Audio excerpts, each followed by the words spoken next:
Сайн байцгаана үзэгчдээ та бүхэнд орой өндөрлөе. Танин мэдхүйд телевиз энэ удаа байгалийн баялагийг ашиглахад иргэд төрийн оролцоо сэдвээр нээлттэй хэлэлцүүлэг өрнүүлэхээр студид зочдыг ураад байна. Манай өнөөдрийн нэвтрүүлэгт залуу судлаач сангийн тэргүүн ноён Жаргал сайхан, Монголын уулуурхай үндэсний ассоциацийн хүндэт гишүүн ноён Анх хоёр, Монгол 990-с үндсийн нэгдлийн удирдах зөвлөлийн гишүүн ноён Пүрүс Сүрнаар хүрэлцэн ирээд байна. Та бүхэн бидний урилгыг хүлээн авч хүрэлцэн ирсэнд баярлалаа. Сүүлийн жилүүдэд монголчууд нь ашигт малтмал уулуурхай талаар маш их ярих боллоо. Үнэхээр эдийн засаг ашигт малтмалаас хараат болчихоо. Аль эсвэл Монголын эдийн засгийг, Монголын хөгжлийг үнэхээр ашигт малтмал үүрч явах гол оройлтоо болчихоо. Ерөнхийдөө бидний мэдлэг энэ уулуурхай ашигт малтмал гэдэг тал руугаа хэр хангалттай хүрэлцээнд ирчгээд бид нэр ашигт малтмал гэдэг зүйлийг ингэж ихээр ярих болов бидний ойлголт хэр хангалттай сайн байна вэ гэдэг би таагчнаас асуух гэсэн. Ерөнхийдөө хамгийн ихний асуулт ашигт малтмал гэж юу хэлээд байгаа юм бэ? Яг ер нь бол ашигт малтмал гэхээр зэрэг ашигт малтмал бол өөрөө байгалийн баялагын нэгэн төрөл шүү дээ. Зөвхөн нэг хэсэг нь те. Байгалийн баялаг гэдэг өнөөдрийн биднээсийн ярианы маань гол сэдэв маань бол байгалийн баялаг байх болоо зөвхөн ашигт малтмалыг биш тийм ээ. Тэгээ би ч бас миний одоо энд хүрэлцэн ирсэн бас нэг гол шалтгаан нь бол биднээс ашигт малтмалыг тойруулж ярих биш тийм ээ. Байгалийн баялаг гэдэг юм ер нь ашиглахад төр иргэдэд яаж оролцох хэрэгтэй гэдэг тэр нэлээд өргөн утгаар нь ярилцах болов гэдэг ийм хүлээлттэйгээр ирсэн гэдгийг би бас явны төрөнд хэлье. Тэгэхээр биднээсийн хувьд бол ер нь эхлээд асуудал маань бол байгалийн баялаг гэж юуг ойлгоод байгаа юм те. Байгалийн нөөц байдаг гэдэг тэрнээсээ эхлэх зүйтэй болов гэж бодож байна. Яг тэгэхээр зэрэг ашигт малтмал маань болохоор зэрэг өөрөө байгалийн баялагын нэгэн хэсэг нь болоод байгаа. Тэгэхээр яг байгалийн баялагын талаар бол нэлээд их олон янзын тодорхойлолтууд юм байдаг юм билээ. Миний зүгээр одоо олж мэдсэн. Тэгээ би өөрөө ихтгэл үнэмшлэрээ санал нийлж байгаа тодорхойлолт нь юу вэ гэхээр зэрэг байгалийн баялаг бол хүний ямар нэг оролцоогоор бий болоогүй, хүний ямар нэг шууд болон шууд бус идэвхтэй оролцоогоос бий болоогүй байгаль их маань өөрөө бүтээсэн.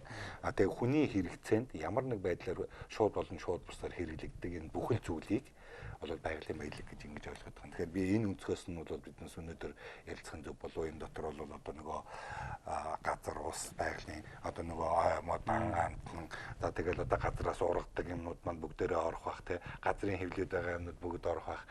Тэгээ энийг тойруулж ярих нь зөв болов. Тэгэхээр ашигт малтмал маань бол энэ одоо байгалийн баялагын нэгэн хэсэг юм аа. Өөрөөр хэлбэл геологийн олон одоо тийм урт хугацааны хувирал тогтолцооны үр дүнд бий болсон одоо тэр ашигт малтмалын нэг одоо нэг тодорхой төрлийн эдс бодисын хоримтлыг л одоо ашигт малтмал гэж ингэж нэрлэдэг байгаа шүү дээ. Тэр хүний ахуй амьдралд ямар нэг тодорхой байдлаар хэрэглэгддэг тэр ашиг гэдэг нэг үг монгол үг орчихсон байгаа тийм. Дээр нь малтмал ашигтай тэгээ малтаж гаргаж ирдэг гэсэн ийм л нэр томьёо гол нь агуулж байгаа юм да. Тэгэхээр нөхдөд бас энэ миний сайн хэлсэн зүйл дээр юм нэмж хэлэх байлгүй дээ бод. Ер нь байгалийн баялаг гэдгийг бол манай ард иргэд өргөн утгаар нь ойлгох хэрэгтэй юм уу? Сая Жаргал сайхны хэлдэг бол маш зөв гэж бодож байгаа. Яагаад гэвэл сүүлийн үеийн ингээд чиглэл хандлагаас харахад бол зөвхөн ашигт малтмал газрын хэвлийн баялаг руу хэд их анхаарснаас газрын гадрах түүнийг дагалдсан ан амьтан хой мод тэгээ бусад бүх баялагууд бол төрийн буюу бусад одоо энэ нийгмийн анхаарлын гадна гарснаас бид нар ой мод маань ямар их сүйдэж байгаа вүлээ. Уул ус маань яаж сүйдэж байгаа вүлээ. Зөвхөн уулуурхайгаас боллоо гэдэг. Гэтэл би одоо геологийн мэрэгжлийн хүний хувьд эрдэс баялагын салбарт ажилладаг хүний хувьд нэг жишээ хэлье л да. Бид нар геологийн судалгааны ажил явуулаад хайгуулын судалгааны ажилд бол тэр болгон ашигт одоо том карьер үүсээд ингэдэг тийм байгальд нөлөөлөл бол багтай. Бид нар бол тодорхой хэмжээгээр тандан судалгаануудыг хийгээд геофизикийн болон бус судалгаануудыг хийгээд тэгээд дээр нь ганц нэг өрмийн цооног тавиад ингээд хайгуулын ажлыг эхлэл тавьдаг. Өрмийн цооног бол одоо энэ стаканы хэрийн диаметртай юм тавь ухаал тэгээд буцаагаад л одоо ингэ чинь булсан булаагүй ингээд дагдаад яаж байгаа шүү дээ. Гэтэл орон нутгийн нөхдүүдийг харахад уулаа бол бүр ингээд там болгоцсон. Хожуул болгоцсон. Одоо усныхаа ихэн дээр бүр ингээд шаваа бүгд бууцсан. Ингээд нөгөө байгалийн гадаргуу дээр байгаа баялагыг өөрснөө устгадаг мөртлөө зөвхөн нөгөө уулуурхай геолог уулуурхай салбарын л баялагыг устгаад байгаа юм шиг ингэж ойлгодог. Тэгэхээр саяны бидний одоо ойлголт бол юу гэхээр байгалийн баялаг гэдэгт өргөн утгаар нь хандъя. Танин мэдгүй соён гөгөөрөл хүйл ажиллагааг ашигт малтмаараа зөвхөн хязгаарлалгүйгээр нийт байгалийн баялагыг эзэмших, тэрнийг хамгаалах, зүй зах ёстой зарцуулах, зөв эргэлтэнд оруулахад олон нийтийг соён гээгэрүүлж тэрлүү чиглүүлье гэсэн үндсэн агуулгаар бол бид одоо өнөөдөр энэ хэлцүүлэгт ороо байж байгаа. Нэг талаас нь харахад төрийн оролцоог дутуу байна гэж хармаа санагддаг. Учир юундаа байна гэхлээр бүх анхаарлыг зөвхөн газрын дор хашигт малтмал одоо алт зэс рүү хандуулаад бусад зүйлийг орхигдуулаад байгаа нь энэ бол үнэхээр харлаган бодлого л да.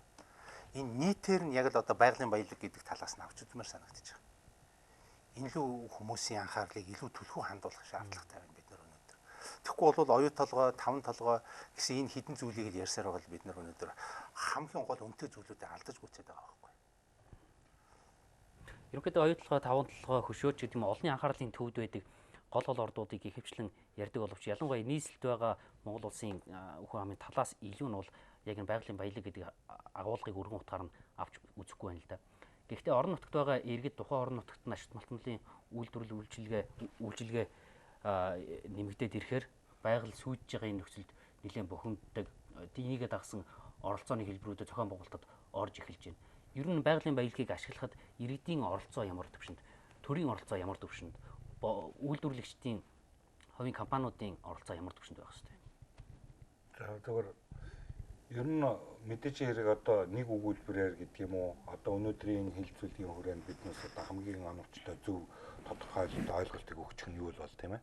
Гэсэн хэдий боловч ямар ч байсан биднээс энэ одоо энэ чухал асуудлыг ингээд зөвхөн уулуурхаагаараа биш ер нь Монгол улсын байгалийн баялагын энэ асуудлыг сэдвийг хөндөж эхэлж байгаа энэ хилцүүлгийг эхлүүлж байгаа нь бол би одоо туйлын одоо их зөв санаачлаг байна танахаас гарч байгаа. Тэгэхээр байгалийн баялаг гэдэг бол цаг хугацааны хувьд өөрийнхөө тэр ойлголт нь өөрөө өөрчлөгдөж байдаг. Тухайлбал өнөөдөр үнэтэй байсан бол маргааш үнэгүй болдог. Өнөөдөр үнэгүй байсан маргааш үнэтэй болдог ч юм уу те. Энээсээ хамаарат эдийн засгийн ач холбогдлоос хамаарат энэ байгалийн баялагта хамрагдах уугүй юу гэдэг нь хүртэл өөрчлөгдөж явж идэг юм аа л да.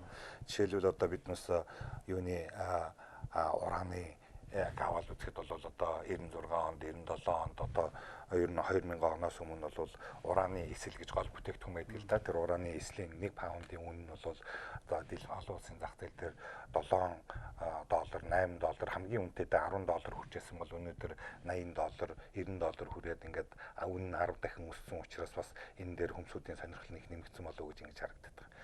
Жишээлбэл эсрэгээр нь бас өөр нэг юуг тохиолдлыг аваад үзэх юм бол энэ 5 толгойн ордыг чинь одоо анх лицензийг нь юуны BHP Billiton гэдэг компани анх 98 онд авчихсан байгаа шүү дээ. Тэгээд судалгаа хийгээд за энэ бол ерөөсөө ашиггүй юм байна гэдэг. Тэр үед бол одоо нөгөө 1 тонн коксдог нүүрсний үн бол одоо нэг $50, $60 гэж ингэж ярьж байсан. Үн нөгөөдг нь өнөөдөр $300, $400 ингээ хүрэхээр зэрэг хүн болгоны сонирхол өөрөө ирэхгүй илүү ингээ татагдаад ирж байгаа юм.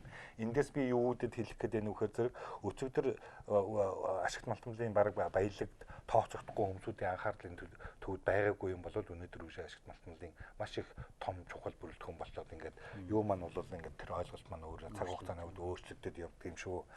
Тэрнтэй мөн адилхан цаг хугацааны хувьд ч гэсэн ер нь бол өөрчлөгдөхгүй бас тийм байгалийн баялагын төрлүүд бас байна шүү дээ. Тэ ялангуяа Монгол улсын хувьд бол нэлээд их чухал ач холбогдолтой юун алт, юун зэс, юун тэр одоо нөгөө коксдог нүүрснээс илүү энэ бол одоо жишээлбэл усны цэвэр усны нөөцийн асуудал. Энэ дээр бол биднээс илүү анхаарлаа хандуулах хэрэгтэй юм шиг байна. Тэр алтны ордыг төрн оролцохгүй гэл ингээд нэг баахан ноцолтол ярилтаа хэрэлдэл байгаа тий. Тэгэхээр усны асуудал бол энэ бол яах чарга байхгүй энэ бол одоо ёстой жинкнэр усыг бол стратеги гэж хэлж болох юм байна тий. Тэгэхгүй тэгэл нэг хинт хэрэгтэй мэддэхгүй нэг хэдэн ордыг нөгөө стратеги орд гэд нэрлэлчихсэн.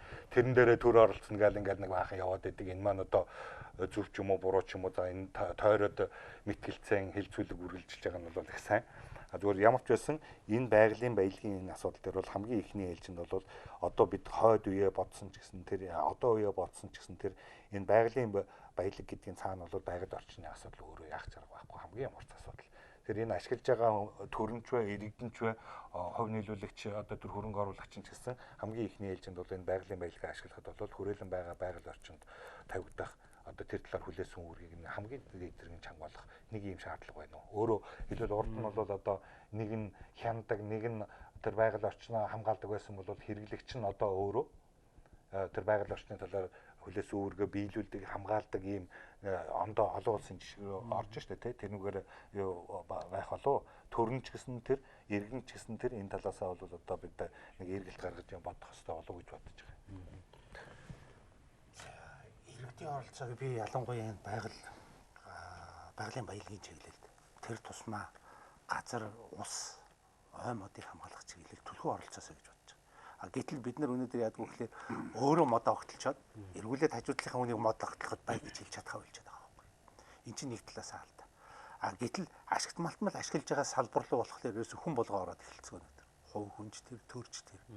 Төр бол дарамт нь төрийн дарамт, хувь хүмүүсийн дарамт одоо ашигт малтмал ашиглаж байгаа улсуудад тун хүнд хүчээр нүсэр болчиход байгаа.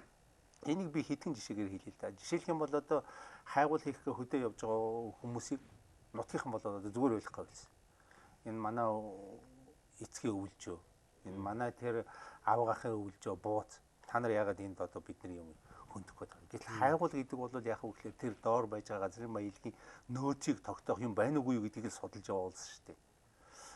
Тэрэнд нь төр энэ хүнийг судлах эрхийн нөгөө лицензийн нөгөө төлбөрийн төлчөө явж байхад ягаад тэр улсуудыг зүгээр ажлыг хийлгэхгүй ингээд дарамтлаад байгаа гэдэг бол. Гэтэл урдаас тайлбарлаж байгаа нь яг хөглөө одоо бараг л би байгалийн баялагийг ашиглахад иргэдийн оролцоог оруулж яах гэдэг талаас хэлэх болохгүй тань л да. Тэгэхээр энэ дээр нэгдсэн тийм шийдэлд хүрэх хэрэгтэй юм төр маань.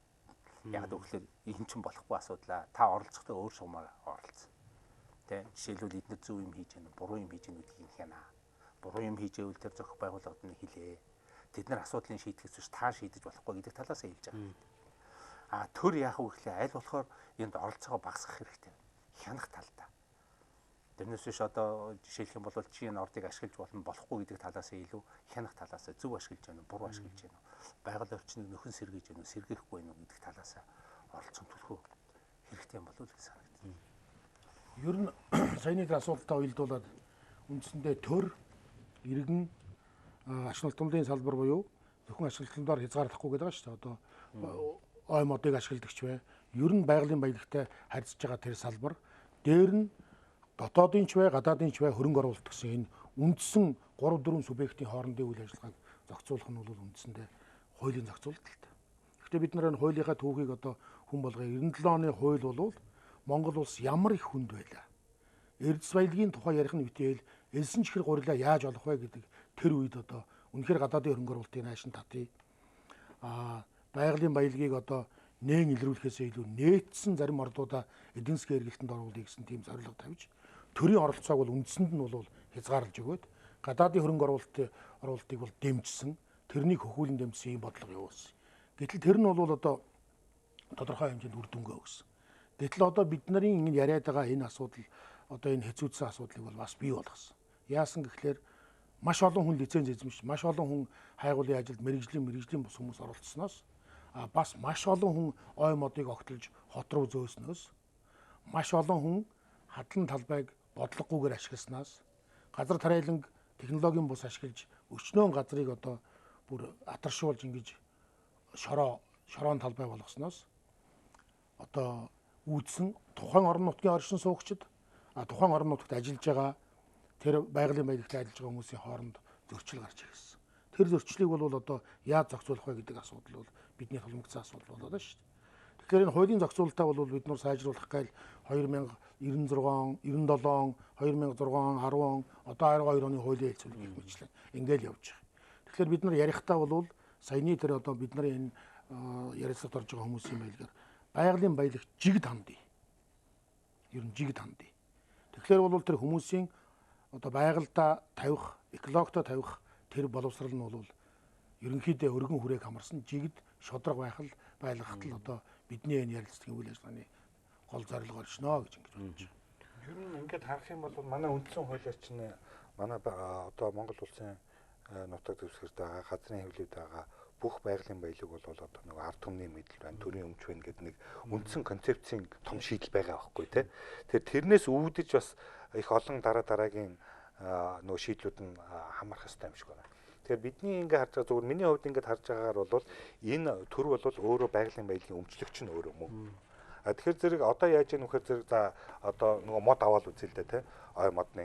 Тэгэхээр зэрэг хүн мод авъя гэхээр зэрэг огтж авъя гэхээр зэрэг одоо нөгөө гоожин гэд бидний сэндэлээ сурцсан төлбөрийг төлдөг шүү дээ тий. Тэгэхээр энэ маань ямар хэлбэр яаж яах вэ тэр хүн ингээ төлбөрөө төлөөд өмчлөгчөөс нь төлбөрөө төлөөд тэр модоо огтж аваад дараа нь тэр мод нь тэр хүний өмч болчиход байна л да. Төлбөрөө төлцсөн. те. Тэгээд дараа нь тэр хүн бол тэр модоо зардагсан уу, өөрөө байшин ахундаа хэрэгэлдэг нь үү, ийм байх жишээтэй. Ан амтны тухай хууль гэж бас байдаг юм билээ. Тэрэн дээр бол саяын яг энэ зарчим бол яг байгаа байхгүй юу? Одоо тэрэн дээр бол нөгөө анчин хүмүүсүүдийг бол одоо эд бэлтгэн нийлүүлэгч гэдэг нэр томьёогоор явсан байдаг юм байлээ л те. А тэрэн дээр бол юу гэж яг тэр хуулийн дээр юу гэж байгаа вөхөр зэрэг тэр бэлтгэн нийлүүлэгч нь зөвшөөрлөө аваад тэр төлбөрөө төлсөн бол тэгээд ангаа агнахаар зэрэг тэр ам нь бол юуных болно. Одоо тэр эд бэлтгэн нийлүүлэгчийг өмч болно гэж бичсэн байж байгаа байхгүй. А нөгөө тоосхны үйлдвэр аваад үзэл дээ те. Тоосхны үйлдвэр бол одоо уул уурхайн үйлдвэрийн бас нэг хэсэг нь мөн шүү дээ. Газрын хэвлийн одоо тэр хоримтлыг ашиглаад бүтээгдэхүүн үйлдвэрлэж байгаа байхгүй. Мөн адилхан тэрнийг ашигласныхаа төлөө төлбөр төлөөд тэр хүн бол тоосгоо үйлдвэрлэчихэд ингээд зараад ингээд явж байгаа байхгүй. А тэгэхээр манай дээр одоо яаж яах вэ гэхээр зэрэг нөгөө аалт гээл, нүүрс гээл ингээд ярихаар зэрэг л хөөе наадах чинь ганцхан төрийн өмч нөгөө нэг босод байгалийн баялагуудаас нэг л ондоо нэг юм байх хэвээр. Тэгээд одоо хөөрхий тэндээс гаргаж ирсэн юмыг бол одоо төр авах хэвээр гэл ингээд яваад байгаа байхгүй. А үнэн хэрэг дээр бол уул уурхайн үйлдвэрүүд чинь бол босод салбарууд дээр байхгүй өөр нэг өөрийн онцлог татвар байдаг. Тэр нь юу вэ гэхээр зэрэг байгалийн баялаг ашигт малтмын нөөц ашигласны төлбөр гэж юм дээ. Тэрнийг төлж яана гэсэн үг байхгүй тий. Төлснөөр бол тэгэхээр энэ өнцгөөсөө ингээ харах юм бол төр бол өөрийнхөө өмчийг бусдад ашиглуулсныхаа төлөө төлбөрөө авчиж байгаа байхгүй.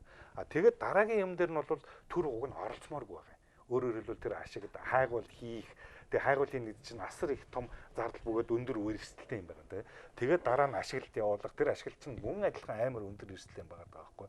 Харин төр бол зохицуулагч бөгөөд хянагчийн үүрэг өөрийнхөө өмчийг ашиглуулсан. Тэрнийхээ төлөө төлбөрөө аваад за одоо харин байгаль орчноо тэгж юу юм шүү. Хүмсүүдийг ингэж ажилуулъя шүү. За бүтээгдэхүүнээ ингэж хамгийн ашигтай зах зээлээр заргая шүү. Татвараа төлөе шүү гэдэг тэр зохицуулах бөгөөд хяналтын тэр үүргийгээ бол илүү идэх ёстой болов уу гэж надад санагддаг байхгүй. Өнгөрсөн цаг хугацааны түүхээс харж байхад газрын баялаг эрдэс баялагийг ашиглана гэж одоо хангам бүсэд бол хамгийн их хэлбэгдүүлсэн зүйлс нь гол ус мөрөн ой модуллаа л да. Тэгэхээр ер нь Монгол улсад цаашид энэ ашигт малтмалаа олборлох нэрээр бусад байгалийн баялагийг сүйтгэдэг энэ явдлыг ер нь яаж тэнцвэртэй зохистой хэмжээнд нь барих хэрэгтэй юм бол биднээс ингээл одоо дэлхий дээр урд нь байгаагүй асуудалтай тулгарчаал тэрнийг одоо шийдэх арга замаа олох гээд байгаа биш шүү дээ. Энэ асуудлуудыг одоо шийдээд өнөөдөр бидэнд одоо нэг арга замын заагаад хэлээд өгөхөөр босож ишиг улс орнууд болон байна шүү дээ, тэ. Уул уурхаагаа хөгжүүлээд байгалийн баялагын босод ашиглалтуудыг ашиглаад тэгээд эдийн засгаа хөгжүүлээд төмсүүдийн амжиргааны түвшин дээшлүүлээд явж байгаа тэр жишг улсууд байж шүү дээ. Тэрний бол одоо Канада байж байна, тэ, Австрали байж байна, Чили байж байна. За тэгээд бүр цаашаа ярих юм бол одоо энэ сүүлийн үед уул уурхайн талаараа бол одоо нэлээд их идэвхтэй орж ирж байгаа босод орнууд ч гэсэн байна шүү дээ, тий. Тэгэхээр биднээс заавал энийг нь хориол тэгээд энийг нь хөгжүүлнэ гэдэг юм уу? Ингэж явмааргүй юм шиг байгаа. За энэ уул уурхайн салбараас мэдээж байгалийн баялагын ашиглалтаас болоод ганцхан уул уурхаач биш одоо босод байгалийн баялаг ашиглалт одоо жишээлбэл сая түрүүн ой модыг ярьлаа, тий. Түрүүн одоо